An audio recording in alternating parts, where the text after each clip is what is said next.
Bienvenue sur Afro Info 243 de partout d'où vous nous regardez à travers le monde. Nous sommes en République démocratique du Congo, en Ituri. Le calme reprend relativement dans la région de Mungamba, en territoire d'Irumu, après des attaques de l'EDF qui ont fait au moins 30 morts la semaine dernière.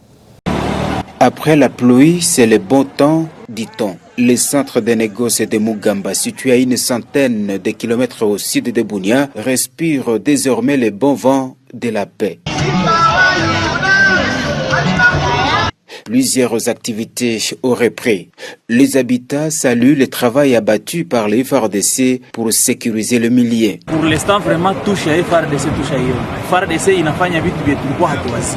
Par rapport na gisi mambo ilikuwa zamani na leo, il y a une très grande différence. Bakaendelea hivi, on est sûr que tout sera fini. Cette localité et plusieurs autres entités environnantes ont été les cibles des rebelles ADF la semaine dernière. L'administrateur militaire du territoire de Irumu s'est rendu sur terrain pour réconforter cette population. Colonel Siro Simba, dépêché dans la région par le gouverneur militaire, lieutenant-général Bouaka Madjoni, appelle cette population à ne pas céder à la panique, à braver la peur et à faire confiance aux soldats loyalistes. Personne n'a quitté Mungamba. La population et surtout la jeunesse a fait preuve de résilience. Pour moi, ça me réconforte parce que on ne va plus connaître cette aventure.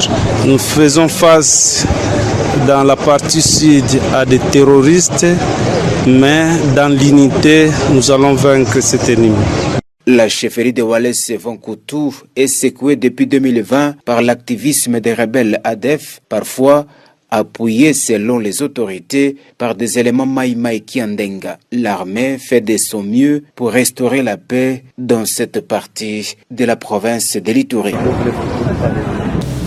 Et en province du Nord Kivu, sous état de siège, le gouverneur militaire condamne des attaques meurtrières contre des éléments des services de sécurité et de l'ordre pendant des manifestations violentes. Suivez le communiqué lu le week-end dernier par son porte-parole. La dernière évolution de la situation à Butembo et ses environs suscite beaucoup d'inquiétudes. Sous prétexte des manifestations pacifiques anti-MONUSCO organisées par les mouvements citoyens, nous constatons avec amertume et désolation les actions criminelles orchestrées contre les forces de défense et de sécurité avec d'énormes pertes matérielles et en vies humaines.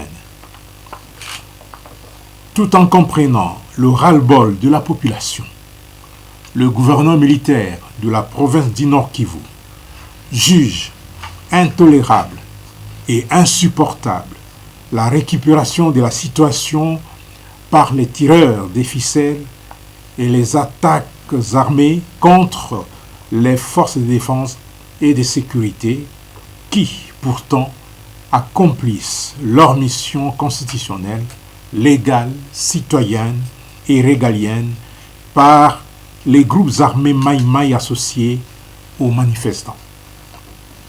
Il est regrettable de constater que ces groupes Maïmaï, qui avaient pris les armes pour combattre les agresseurs de notre pays et les ennemis de la population, servent de supplétifs aux terroristes ADF-MTM. Le cas de l'attaque le 10 août 2022 de la prison de Kakwangura de Butembo, où ils ont opéré ensemble et tué 2 policiers et blessé un militaire FARDC, tous de garde, et provoqué l'évasion de plus de 800 détenus, confirme cette collaboration machiavélique et criminelle. L'attaque le 12 août 2022, des éléments de la Légion nationale d'intervention de la police nationale congolaise ayant coûté la vie à 5 éléments de la police, dont les commandants seconds de la LENI, l'incendie des 3 jeeps de la police nationale et la disparition de 8 armes AK-47, d'une arme PKM, d'une lance-roquette RPG-7 et d'un pistolet 9 mm emporté par les combattants des groupes armés dissimulés parmi les manifestants, sans oublier le lynchage à mort d'un policier à Katoa et la disparition de son arme emportée, constituent des actes criminels insupportables et inacceptables. Face à cette situation très préoccupante et inimaginable, le gouverneur militaire de la province du Nord Kivu appelle la population et surtout les mouvements citoyens et les jeunes à se désolidariser des groupes armés et à cesser immédiatement avec ces manifestations qui frisent les émeutes et profitent non pas à la population, mais aux terroristes ADF MTM, aux pêcheurs en eau trouble et aux ennemis de la République. Le gouverneur militaire de la province du Nord Kivu enjoint les forces de défense et de sécurité de prendre toutes les mesures qui s'imposent pour interdire toutes les manifestations sous la voie publique, rétablir l'ordre dans l'immédiat et remettre les choses dans les droits chemins. Le gouverneur militaire de la province du Nord Kivu instruit les forces de défense et de sécurité de mettre hors d'état de nuire toute personne ou tout groupe de personnes qui se rendra coupable des actes criminels si haut décriés et de les déférer devant les juridictions compétentes pour subir la rigueur de la loi. Et toujours sur le chapitre des manifestations contre la MONUSCO, Bintou Keïta et le ministre congolais de l'Intérieur ont échangé le week-end sur la sécurisation des installations de la MONUSCO. Suivez Bintou Keïta. Tout d'abord, c'était un moment d'échange sur la situation sécuritaire à l'est du pays et plus spécifiquement sur la situation actuelle à Butembo. Et nous avons présenté nos condoléances à son Excellence, Monsieur le Vice-Premier ministre, ministre de l'Intérieur, et aussi de mentionner qu'en tant que MONUSCO et Nations Unies, nous sommes prêts à continuer à soutenir les efforts de l'autorité et aussi d'échanger sur les moyens de faire en sorte que le pouvoir public nous amène une façon de travailler avec la MONUSCO qui permette de sécuriser le personnel, les installations et les bureaux de la MONUSCO partout où ils se trouvent. Merci beaucoup. Merci.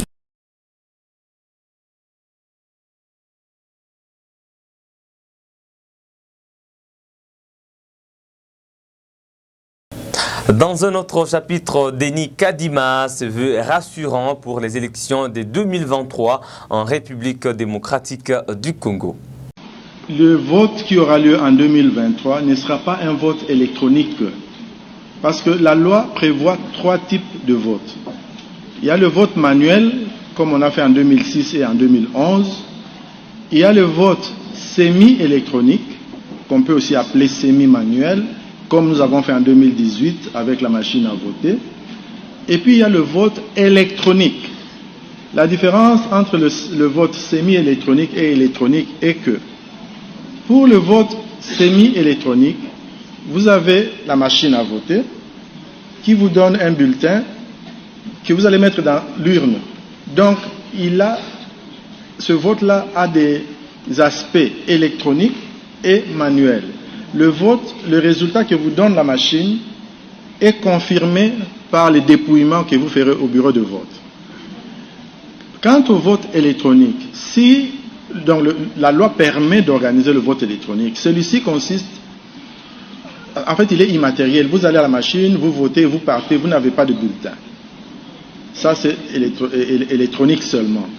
Alors, nous, à la CENI, on s'est dit, dans le pays, on n'a pas confiance totale en la CENI. Nous ne pouvons pas nous permettre d'organiser un vote où vous n'avez pas de papier, vous venez seulement, vous votez et vous partez et puis on vous dit c'est elle qui a gagné. Ça ne peut pas se faire. Donc même nous-mêmes, nous sommes convaincus que ça ne doit pas se faire. Donc,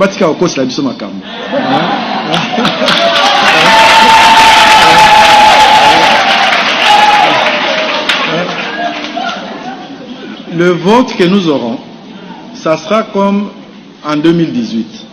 Vous viendrez vous aurez le choix sur votre écran.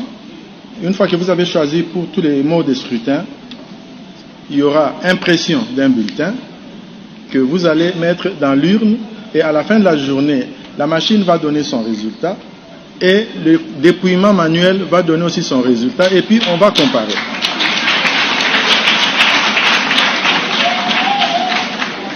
Et puis, une fois que cela est fait, chaque bureau de vote va afficher les résultats. Ça s'affiche.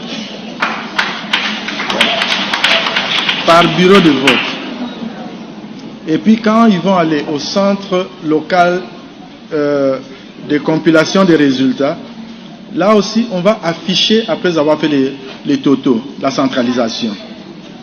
Et puis nous-mêmes à la CENI, à la fin, nous allons prendre les résultats de tout le pays et nous allons les rendre disponibles sur notre site web. Donc ça sera la transparence à tous les niveaux. Donc, il y aura un vote semi-électronique comme en 2018.